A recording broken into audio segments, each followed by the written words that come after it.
अस्सलाम वालेकुम दोस्तों, इमरान खान अब कभी इक़्तिदार में वापस नहीं आएंगे और ये मैं साबित कर दूंगा। उसकी 5 बड़ी रीज़न्स हैं। इमरान खान वो वाहिद लीडर थे जिन्होंने वर्ल्ड कप जीता और वाहिद वो प्राइम मिनिस्टर थे जो वोट ऑफ नो कॉन्फिडेंस के ज़रिए निकाले गए और ये पाकिस्तान की 73 साल तारीख में वाहिद प्राइम मिनिस्टर थे। लेकिन इमरान खान जब जा रहे थे इक़्तिदार से तो उन्होंने 3 शराइत क्या रखी थी, ये वीडियो के एंड में बताऊँगा।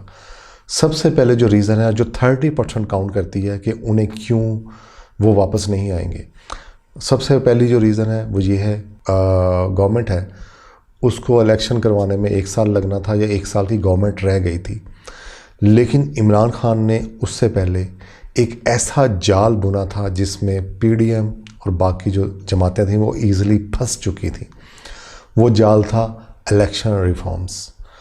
इलेक्शन रिफॉर्म्स उन्होंने ऐसी की थी और क्योंकि वो अगर वो जारी रहती तो इमरान खान कभी भी, जब तक वो ज़िंदा हैं, हयात हैं, वो हार नहीं सकते थे। वो जो PDM थी वो बहुत कायम बंदे हैं, बड़े एक्सपर्ट बंदे हैं, तो उनको ये पता लग गया कि ये इलेक्शन रिफॉर्म्स वापस करनी पड़ेंगी, अदरवाइज़ हम कभी इक़्तिदार में नहीं आ सकते। तो इसलिए उन्होंने 1 साल का ये इक़्तिदार लेना पसंद किया और उन्हें वोट ऑफ नो कॉन्फिडेंस के ज़रिए निकाल दिया। और आते साथ ही उन्होंने इलेक्शन रिफॉर्म्स की हैं सबसे पहले, जिनमें EVM की तब्दीली या ख़त्म करना और बाकी इलेक्शन रिफॉर्म्स हैं। EVM का एक अलग डिबेट है थोड़ी सी कि पैसे भी नहीं है गवर्नमेंट के पास और शायद वो अच्छी बनती भी ना, लेकिन इससे हट के ये सारी रिफॉर्म्स बैक कर दी गई हैं, ख़त्म कर दी गई हैं, इसको अमेंड कर दिया गया। ये नंबर 1 रीज़न है इमरान खान के वापस ना आने की। नंबर 2 पे जो 25% काउंट करती है वो है ओवरसीज़ पाकिस्तान। पाकिस्तान से बाहर भी एक नया पाकिस्तान है जिसमें 90 लाख पाकिस्तानी रहते हैं और 80% इमरान खान के साथ हैं। इमरान खान को वो पसंद करते हैं, उनको वोट देते हैं। और आप ये समझ लेंगे जैसे भट्टो इधर से हार गया था, मुजीब उधर से जीत गया था और उन्होंने नताइज नहीं माने थे। इसी तरह अगर इमरान खान यहाँ से हार भी जाते तो उन्हें गैर मुल्की जो पाकिस्तानी है, गैर मुल्क में रहने वाले, उन्होंने उसको जिता देना था।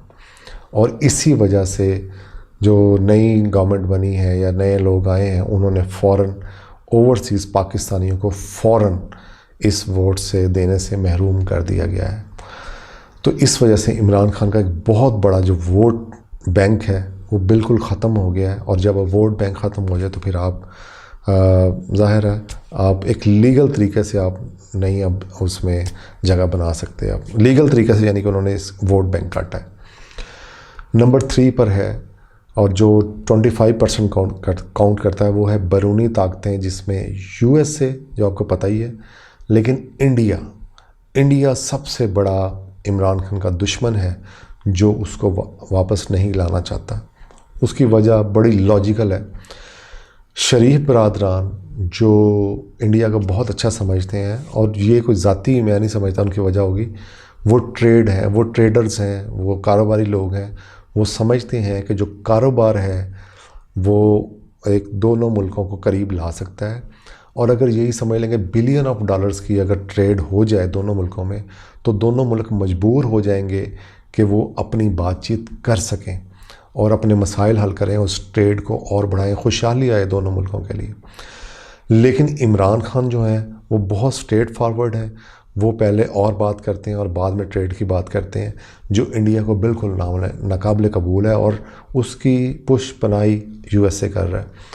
ये मुल्क और भी जो बैरूनी ताकतें वो नहीं चाहती कि अब इमरान खान वापस आए, जो एक बड़ा है 25% जो पोर्शन बनता है उनके वापस ना आने पे। ये मैं 100 में से कर रहा हूँ टोटल कैलकुलेशन। अच्छा, उसके बाद जो 10% है वो है मेरे अपने। इमरान खान के जो अपने लोग हैं वो नहीं चाहते कि वो वापस आए, जिनमें शहबाज गिल हैं, जिनमें फवाद चौधरी हैं, जिनमें फराह गोगी हैं, जिनमें और लोग हैं, कि वो बिल्कुल नहीं चाहते कि ये वापस आएँ। और इस पे सोने पे सुहागा जो काम किया है वो किया है शेख रशीद ने। शेख रशीद ने बिल्कुल कामयाब धरना, जो इतना कामयाब होने जा रहा था कि कुछ भी हो सकता था, उस कामयाब धरने को मुख्तलिफ स्टेटमेंट्स देकर बिल्कुल डिस्ट्रॉय कर दिया और पंजाब ने बिल्कुल फ़ैसला उनके अंगेज़ कर दिया। और शायद ये जेलसी हो अंदर कि ये बंदा आगे बढ़ जाए, शायद कुछ और मुझे नहीं पता, लेकिन जो स्टैटिक्स हैं, मैंने स्टैटिक्स और रिसर्च पे बात की है कि जो स्टैटिक्स हैं उसकी वजह से, इन लोगों की वजह से इमरान खान की तहरीक को बहुत नुकसान पहुंचा है। जो न्यूट्रल लोग थे, जो काफ़ी हद तक सोच रहे थे कि हमने इधर जाना है या इधर जाना है, वो इनकी बदतमीज़ियों की वजह से अपना माइंड सेट तब्दील कर चुके हैं या कर रहे हैं। ये मसला है। अच्छा, नंबर जो 5 पे है वो है वेले दी नमाज़ा त कवेले दी टकरा। ये पंजाबी की मिसाल है, सुनी होगी। एक हदीस भी है जो आपने सुनी होगी कि अगर आपको गुस्सा आए तो आप खड़े हैं तो बैठ जाएं तो लेट जाएं, यानी कि टाइम गेन करें। और मेरी इस बात से पुराने बाबे बुज़ुर्ग भी एग्री करेंगे, जो पंचायती लोग हैं, जो जिरगे के लोग हैं, कि जिस मसले को उन्होंने अपने हक़ में करना हो या उसका फ़ैसला अपने मुताबिक करना हो तो उसमें वो टाइम लेते हैं। गवर्नमेंट्स भी ऐसे करती हैं कि वो कमेटी बना देती हैं, जिसका मतलब है टाइम गेन करना। अगर तो ये इलेक्शन 3 माह के अंदर हो जाते इनके जाने के बाद, तो पक्का इमरान खान वापस आ गए थे। उनको कोई ताकत दुनिया की नहीं रोक सकती थी। लेकिन ज़ाहिर अब टाइम मिल गया नई गवर्नमेंट को, वो रिफॉर्म्स करेगी, वो टाइम लेगी, वो तरक्की के काम कोशिश करेगी, वो फंड्स इकट्ठे करेगी, वो फंड लगाएगी हलकों में। और इस टाइम गेन करने से जो वोटर है उसका माइंड चेंज होगा। जो कारोबारी तबका है वो सोचेगा कि कारोबार का बहुत नुकसान हो रहा है और हमें एक स्टेबिलिटी की तरफ जाना चाहिए। और जो बंदा गरीब है, जो महंगाई से तंग आ गया, बेरोज़गारी से तंग आ गया, वो ये सोचेगा कि भाई दिहाड़ी लगाऊं या धरने में जाऊं, अब मैं क्या करूं। तो इस वजह से ये जो मूवमेंट है ये नाकाम हो जाएगी और ये अब आगे नहीं चलने वाली। तो ये टॉप रीज़न्स थी। और जो मैंने शुरू में सवाल किया था कि क्या 3 रीज़न्स थी जो इमरान खान ने जो मुतालबात थे जो पेश किए थे। नंबर 1 पे है कि मुझे गिरफ़्तार नहीं किया जाएगा। नंबर 2 पे है कि शहबाज शरीफ को PM नहीं बनाया जाएगा। और नंबर 3 पे था NRO मतलब कि जो मैं और मेरे जो हवारी हैं, मेरे साथ वाले लोग हैं, उनके ख़िलाफ़ इंतकामी कार्रवाइयाँ नहीं होंगी, उनके ख़िलाफ़ गलत मुकदमात और कार्रवाइयाँ नहीं जारी करेंगे आप। तो ये उन्होंने पेश किया था। और मैं अब भी समझता हूँ कि इमरान खान को 5% या 2% चांस वापस है आने का। उसकी वजह और कोई वजूहात नहीं। एक शायद मे बी अल्लाह उनके साथ हैं या वो उनके साथ हो सकते हैं। अल्लाह मियाँ अगर उनके साथ हैं तो उनको कुछ नहीं हरा सकता। दूसरी वजह ये हो सकती है कि वो उनकी मुस्तकिल मजाजी या ज़िद्दी या अखड़पन आप कह लें कि वो एक चीज़ पे बज़िद हो जाते हैं कि मैंने ये करना ही करना है। जो बंदा अड़ जाता है, डट जाता है, फिर उससे कोई नहीं हरा सकता। तो ये रीज़न्स हो सकते हैं शायद वो वापस आ जाए।